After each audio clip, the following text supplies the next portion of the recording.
Bueno, ahí estamos grabando ya. Vamos a comenzar. Eh, si recuerdan, la clase pasada lo que vimos fue el desarrollo en serie de potencias de la función e a la x, coseno de x, seno de x. Ahora, ¿qué significa desarrollo en forma de potencia?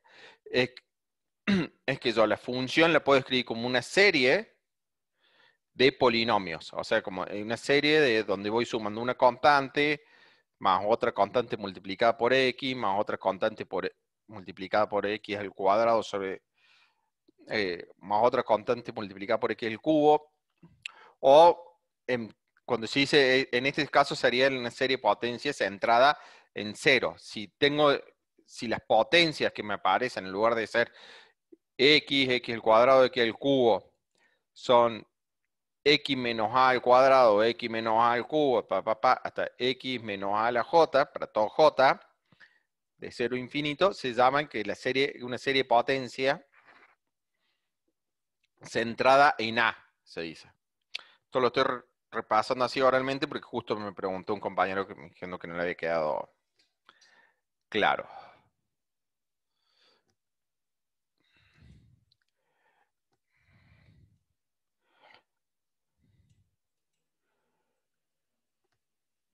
Yo estoy medio... Bueno, ¿hay alguien ahí en la celda de espera? Me parece que no. Bueno, y lo que significa que me decían convergencia puntual es que yo acá tengo una serie donde yo estoy sumando funciones. Y nosotros habíamos visto cuando sumábamos números, digamos, cuando tenía una suma infinita de números, no una suma infinita de funciones. ¿En qué sentido esta suma infinita decimos que es igual al exponencial? Es que para cada x, si yo fijo x, la serie numérica que me queda es igual a ese x. Entonces, esto vale eh, evaluando para cada x. ¿Se entiende? Por eso se dice que es una convergencia puntual. Más adelante voy a volver a esto y puede quedar más claro. O también vimos el desarrollo del seno y el desarrollo del coseno. Y vimos que estos desarrollos eran válidos para todos los números, para todos los números en los reales. Y las otras series que enunciamos, que ahora vamos a ver cómo justificamos que precisamente son así, es la serie del arco tangente, que vale para todos los x de módulo menor o igual que 1, y la serie del logaritmo de 1 más x, que es precisamente este de acá, que vale siempre que x sea mayor o menos 1 y menor o igual que 1. Entonces vamos a arrancar ahora viendo esta fórmula para el arco tangente. Para estudiar la fórmula tanto del arco tangente como la del logaritmo, no vamos a trabajar como hicimos en el caso del exponencial, el coseno y el seno, que fue calculando las derivadas y viendo las derivadas de orden superior. Si ustedes empiezan a hacer las derivadas del arco tangente, pronto se van a dar cuenta que se hace una cosa muy complicada. Entonces es un proceso que no conviene. Entonces vamos a hacer otra cosa diferente. Por el teorema fundamental del cálculo, yo arco tangente de x la puedo escribir como la integral entre 0 y x de 1 sobre 1 más t cuadrado, diferencial de t. ¿Está? Porque si yo integro esto, una primitiva de 1 sobre 1 más t cuadrado es precisamente el arcotangente de x. Entonces yo tendré que hacer arcotangente de x menos arcotangente en 0. Pero arcotangente en 0 es precisamente 0. Entonces me queda que el arcotangente de x igual a esto. Entonces, utilizando esta fórmula es que vamos a trabajar. Para ello, vamos a estudiar 1 sobre 1 más t cuadrado. Y 1 más 1 sobre t cuadrado lo podemos escribir como 1 menos t cuadrado más t a la cuarta menos t a la sexta, más esta forma, escribiéndola como la suma de estos polinomios más menos 1 a la n más 1 por t a la n más 2, 2 a la t a la 2n más 2 sobre 1 más t cuadrado. Y esto lo podemos escribir para todo n.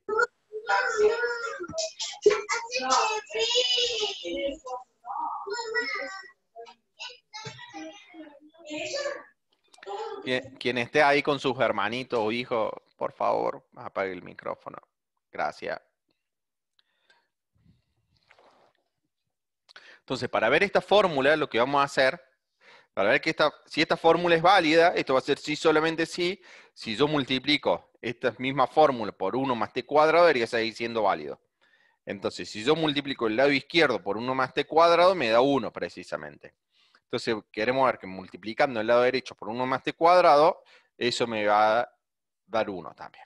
Entonces, hacemos esas cuentas. O sea, agarramos el lado derecho, que es esto que está entre las paréntesis grandes, y lo multiplicamos por 1 más t cuadrado.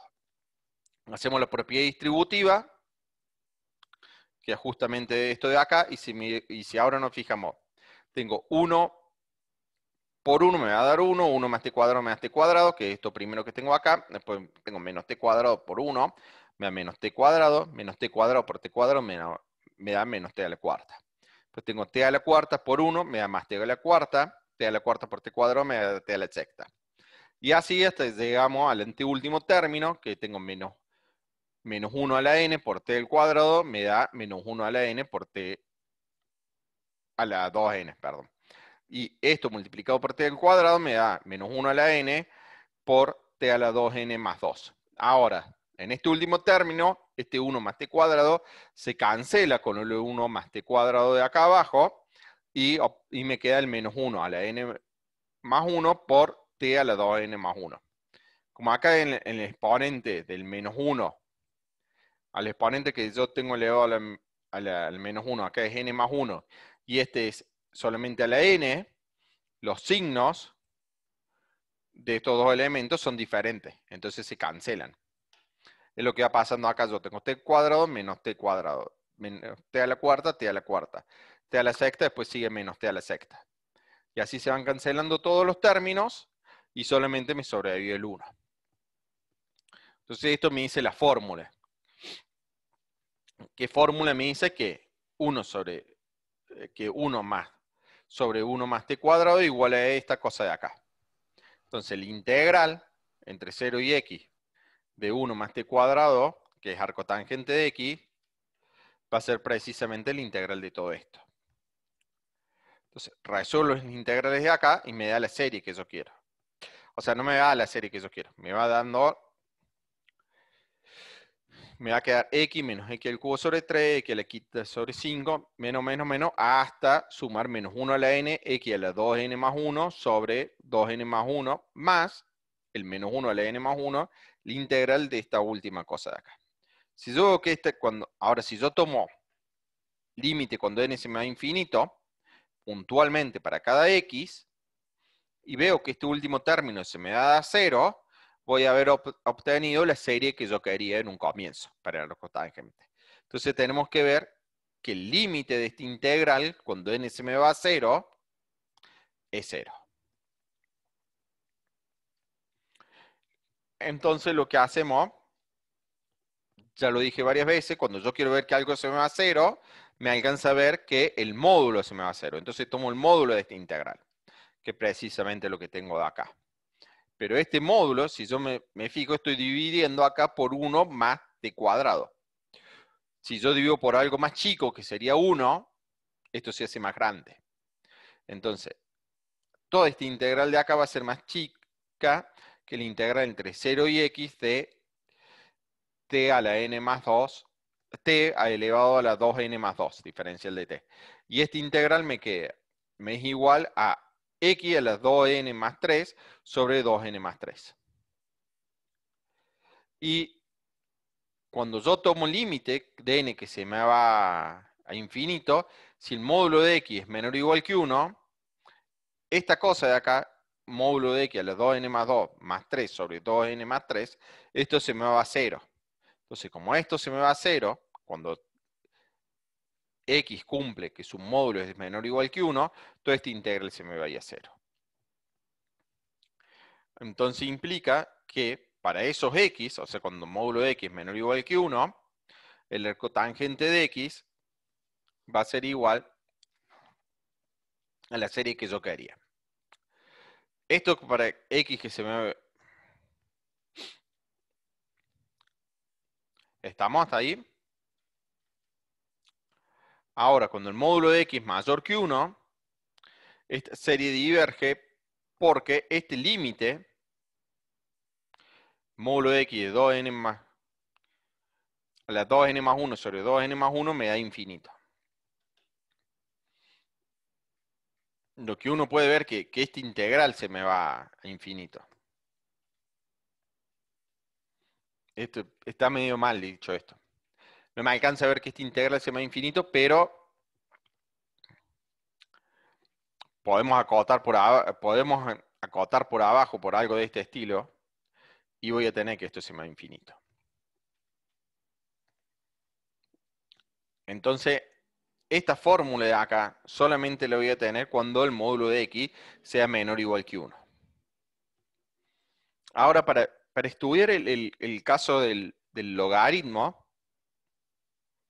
para estudiar de dónde sale la fórmula de ese logaritmo, hay que recurrir a estudiar un poquito más de matemática. Entonces nos olvidamos un poquito lo del logaritmo y vamos a preguntarnos otras cosas sobre esto de las series de funciones. Yo estoy sumando, cuando yo tengo la serie de potencia, por ejemplo esto de acá, yo estoy haciendo una suma infinita de polinomios, que cada polinomio sería x a la 2n más 1 cuando varío n desde 0 a infinito multiplicado por estas constantes de acá.